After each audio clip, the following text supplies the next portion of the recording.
Shalom anak-anakku yang dikasihi Tuhan. Puji Tuhan, pada hari ini kita bisa bersama-sama lagi dalam pemberitaan firman Tuhan. Biarlah kiranya anugerah, penyertaan, dan kasih Tuhan Yesus tetap ada bersama-sama dengan kita. Mari kita akan memulai renungan kita pada pagi hari ini, dan kita akan tunduk kepala bersama-sama. Tuhan Yesus, kami bersyukur untuk anugerah kasih karunia-Mu. Jika sampai hari ini, oleh karena kebaikan Tuhan Yesus, kami masih ada, masih bisa menikmati segala anugerah dan kebaikan Tuhan.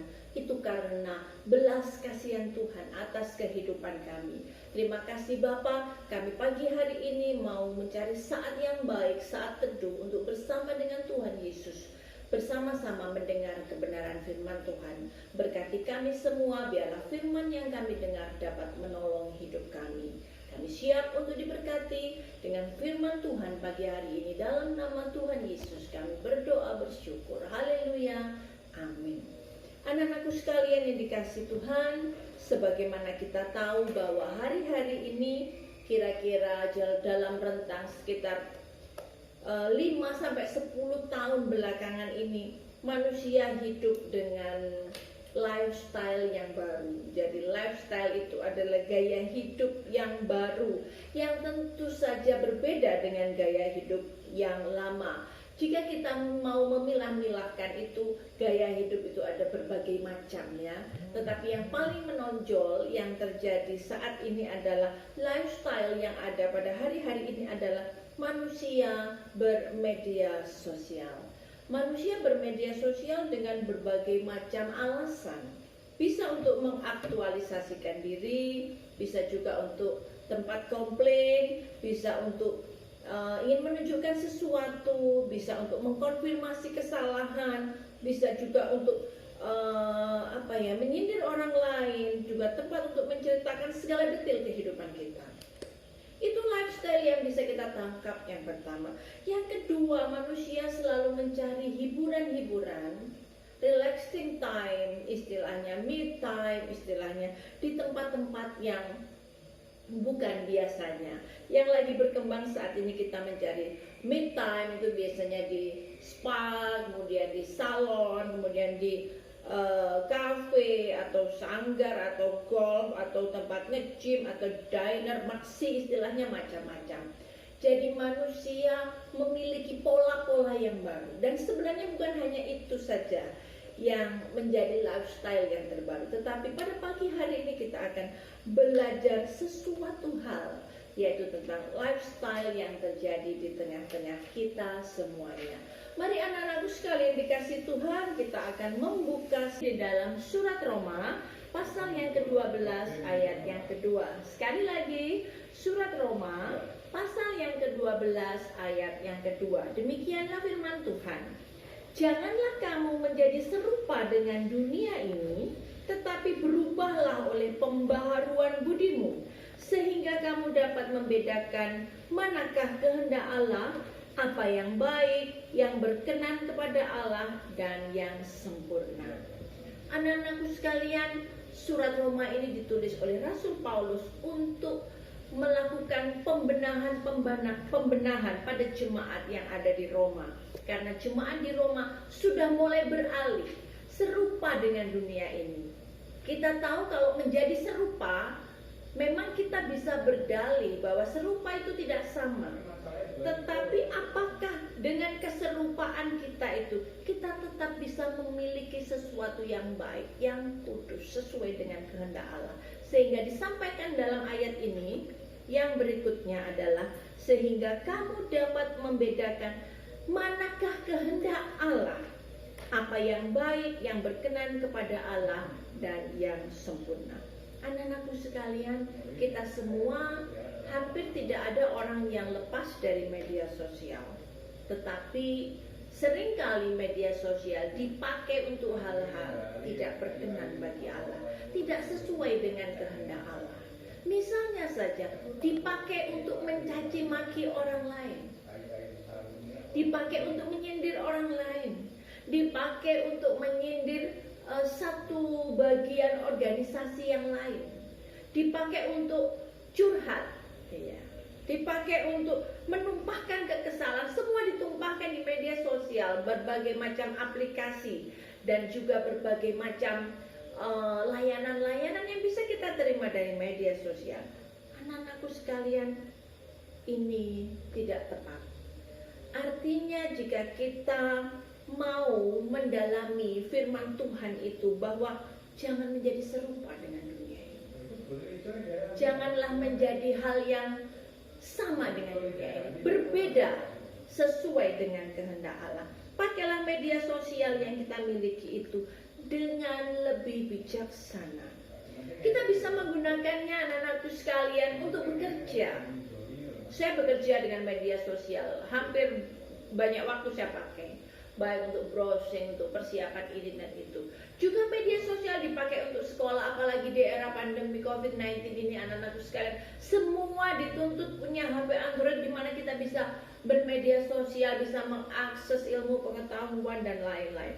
Atau kita membutuhkan informasi-informasi yang penting, kita bisa melakukannya juga untuk pekerjaan kita. Kita juga bisa melakukannya untuk berbisnis.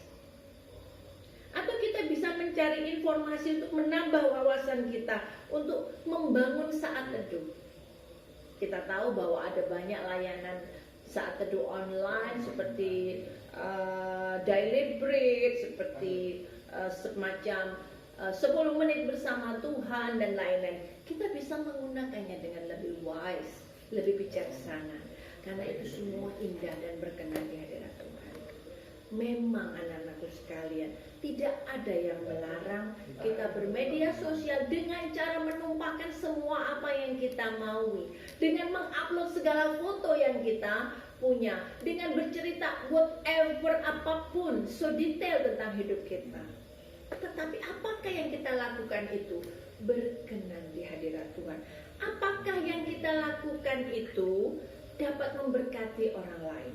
Apakah dengan kita mengupload berbagai macam foto itu orang lain terhibur, atau justru sakit hati gitu, ilfeel istilahnya anak-anak muda sekarang.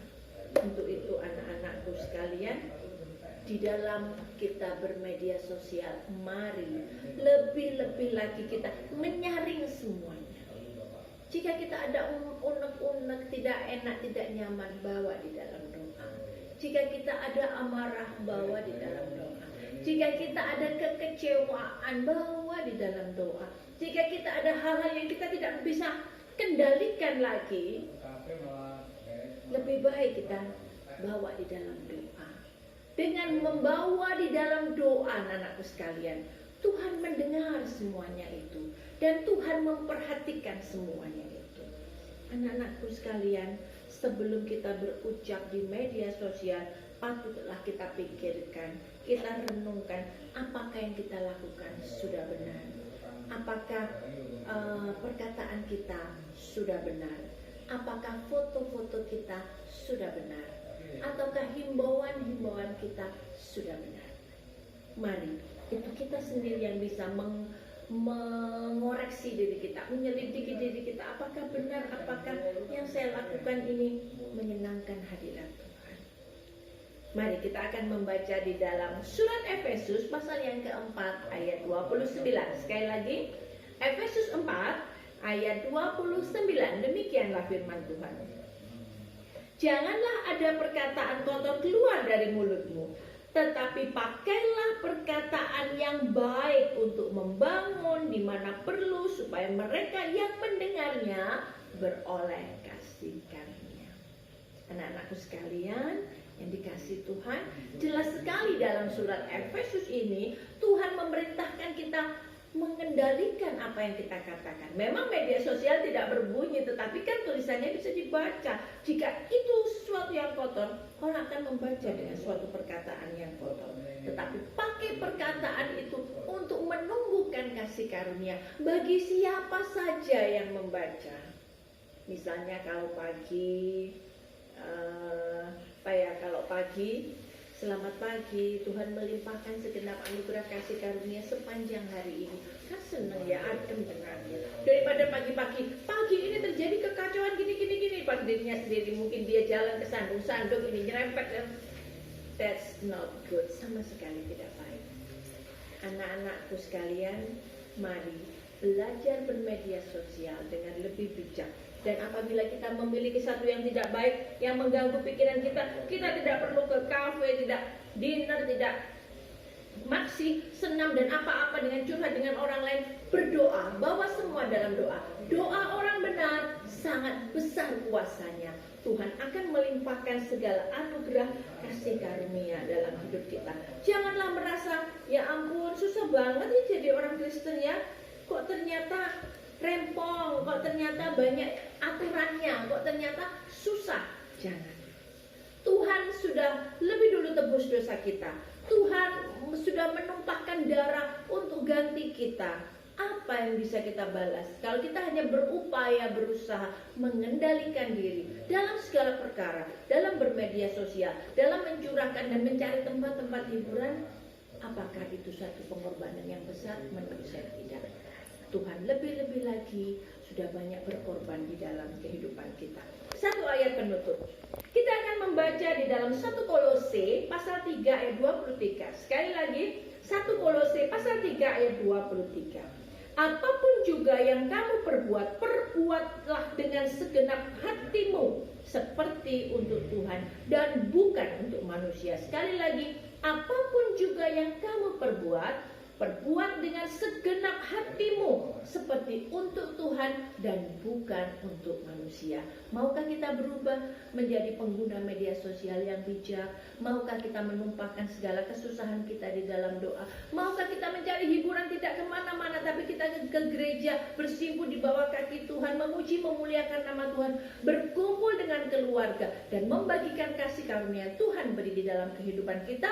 Saya percaya kita dapat melakukannya, anak-anak dapat melakukannya. Tuhan Yesus akan memberkati. Mari kita akan berdoa.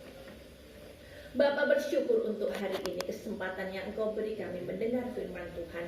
Tuhan Yesus menyempurnakan, Roh Kudus menyempurnakan hikmat anugerah kasih karunia, sehingga firman yang kami dengar dapat menolong dan memberkati kehidupan kami, memberikan penyertaan sehingga langkah-langkah ke depan kehidupan kami senantiasa dituntun, diberkati dan beroleh segala berkat kasih karunia dari Tuhan. Terima kasih untuk renungan pagi hari ini. Segala puji hormat bagi Engkau di tempat yang maha tinggi, Tuhan Yesus Kristus, Allah yang hidup. Kepadamu ya Bapa, kami sudah berdoa bersyukur. Haleluya. Amin. Terima kasih. Tuhan Yesus memberkati.